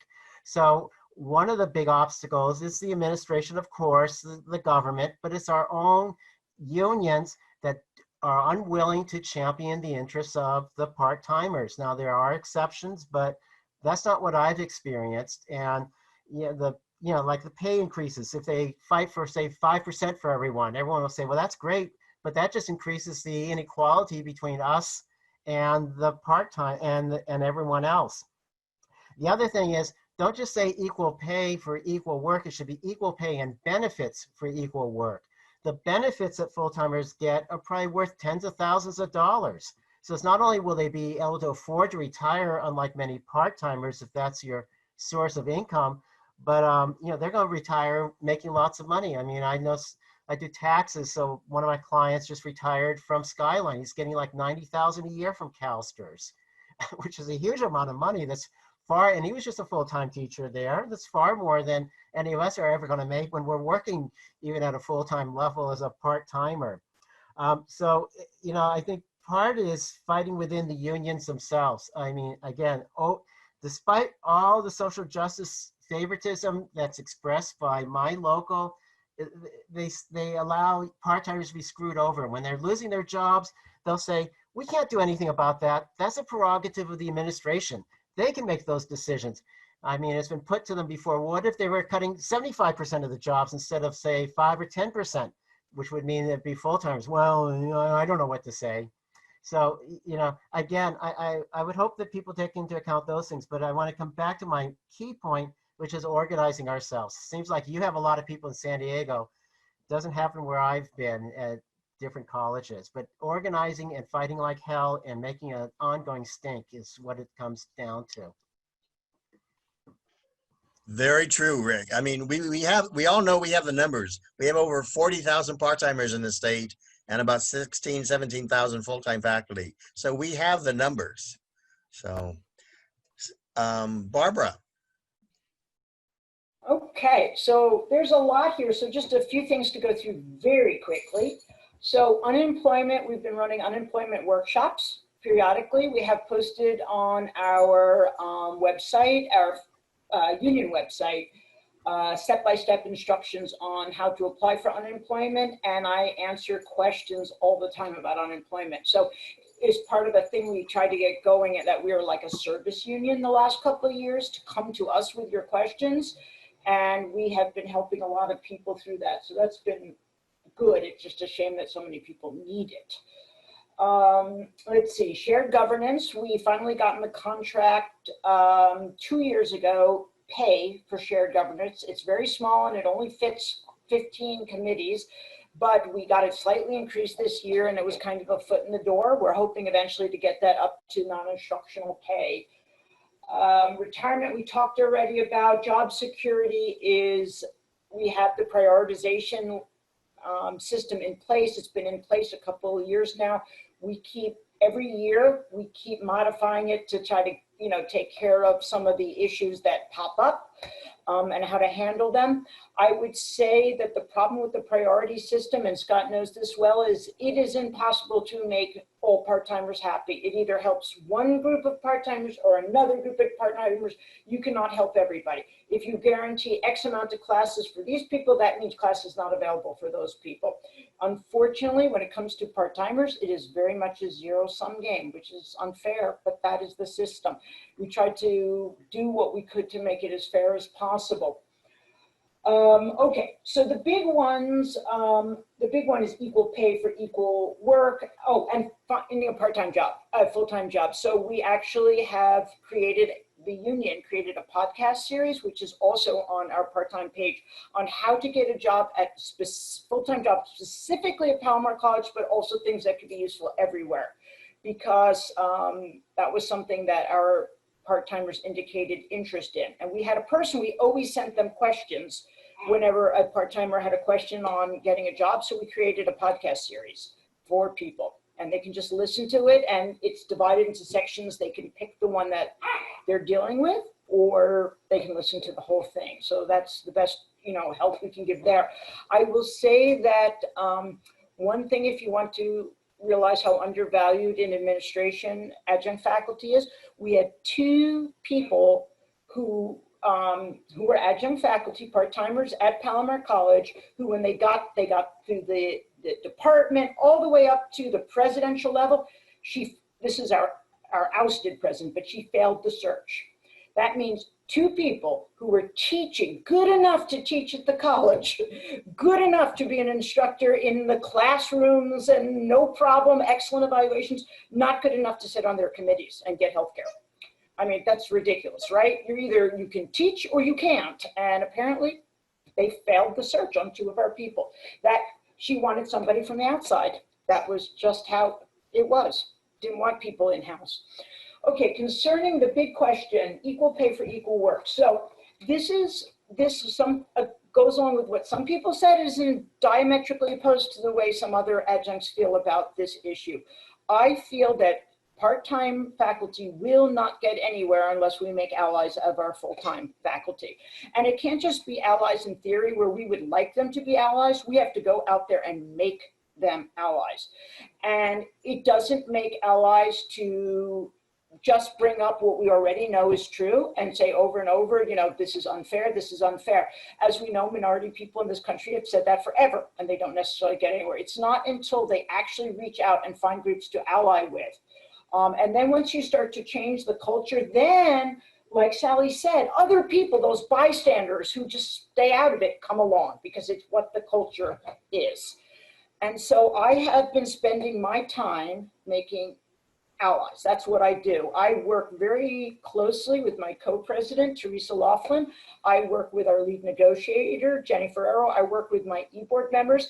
I do make waves, but I don't make waves in a vicious kind of way. I bring up all the issues. I talked about the army of temps that the AFT gave out. I handed out the things. We had subgroups meet on. We talk about these things, and we push until we get to the point where the full-timer says, wow, I didn't know that. That's really unfair, right? And their eyes open up. It's like the light bulb went off. This has been the way for years, but they don't really know it. And we would like our full-time faculty to understand what it's like to be a part-timer, because many of them were for a few years, but they forget so quickly. And we have to constantly bring it up, and bring it up in a way that doesn't say you are bad. It's just, you don't know this. So let me show you what this is. And also, I've learned this in running the political thing. There has to be an ask. You have to tell them what you want them to do. You can't just expect them to take the ball and run with it. You have to say, you know what we really need from you is to come to the board meeting and speak about part-time healthcare. What I need you to do is talk to your part-timers in your department and come back and tell me what is the #1 thing your part-timers need. You have to tell them exactly what you want of them. And that kind of empowers them. We don't think of full-timers as not empowered, but when it comes to part-time issues, they don't really feel it's their thing. So you have to tell them what you want. We have made progress in the last few years. I'm happy to report. It hasn't been huge, but it's been significant enough that I've gotten a lot of feedback from part-timers that they they've noticed. We moved from 4 steps to 10 steps for part-timers. We have, when we increased the part-time thing, we did not increase the full-time overload, as I mentioned already, which helped tremendously. We starting to pay for shared government. This has just happened yesterday, so nobody on campus knows this, but we actually got the first increase to part-time healthcare that we've gotten in 9 years, just yesterday. And this is in a time of fiscal disaster where our place is screaming. And how did we do it? They wanted cuts to our full-time healthcare, and we held up those things. We knew it was going to happen. We held it up until they increased part-time healthcare and until they and they improved the plan. It still only covers a limited amount of people who have to dance through 12 hoops to get it, but we held it up. And the only way I could hold it up was to get the support of my co-president and our full-time lead negotiator. And I have won them over. So I really do believe that no matter how angry you are, it doesn't help to turn your full-timers into enemies. Right. Help use that anger to get them on board with your anger. And that is the only way we will move forward. And that's. Thank you, Barbara. I know there's going to be a lot of people writing for suggestions from you. And finally, we have Kristie. I'll make it brief since we're almost out of time. Yeah. I'll just say a couple of things. By law, your college needs to have some sort of seniority rights. I know that most colleges now are getting on board. The law was, if your college doesn't have seniority rights yet, once the law was passed, everyone didn't immediately have to get seniority rights. You had to do it the next time your contract opened. So that's why some colleges are 2 or 3 years behind the curve. When it comes time for your college to look at seniority rights, look at the best ones that are out there. Look at ones like, I know that Mount San Antonio has a great one. I went through and I looked at about 7 or 8 different ones and picked out the things that I liked out of them. And so you want to make sure that and if you can't get everything you want, keep looking at the ones that are stronger than yours. Keep trying to get those things. I got seniority rights put into the contract 2 or 3 years ago. We were one of the first colleges put them in once the law passed. But I'm constantly going back and strengthening them. Just 2 months ago, I was able to get deans completely out of teaching part-time and mucking up the seniority list. They said, because our deans for some reason are allowed to teach on campus. And I said, well, they can't be on the seniority list. I want them on the bottom. The dean came back to me and goes, oh, but we're already exempt. And I said, I didn't say exempt. I said on the bottom, because you should not, a non-unit member should not be taking a job away from a unit member. That's Union 101. And speaking of unions, just on a macro level, I think that teachers unions, higher ed teachers unions, are one of the only unions who say they believe in equal pay for equal work and say they believe one for all and all for one, and yet they continue to exist in a system that is inherently unequal and unfair. So they have to reconcile an existence based on the fact that they do not follow their #1 principle. And, and I think I've come to this realization over the years. As a president of a wall-to-wall union, wall-to-wall unions do not work, in my opinion. I think that any part-time unit that can organize will get better for themselves than they will being part of a wall-to-wall unit, only because at least you will have a seat at the table rather than trying to share a seat with somebody, trying to get your piece of somebody else's seat at the table. Because I've just seen time and time again on the state level, on the local level, when I've been a part-time representative on other unions, in the end, full-time faculty are there for what all of us are there for, right? They are there for self-preservation and self-gain. And for a lot of full-time faculty, unfortunately, unless you can see, if I say, well, part-time really needs to have pay. Well, what about our pay?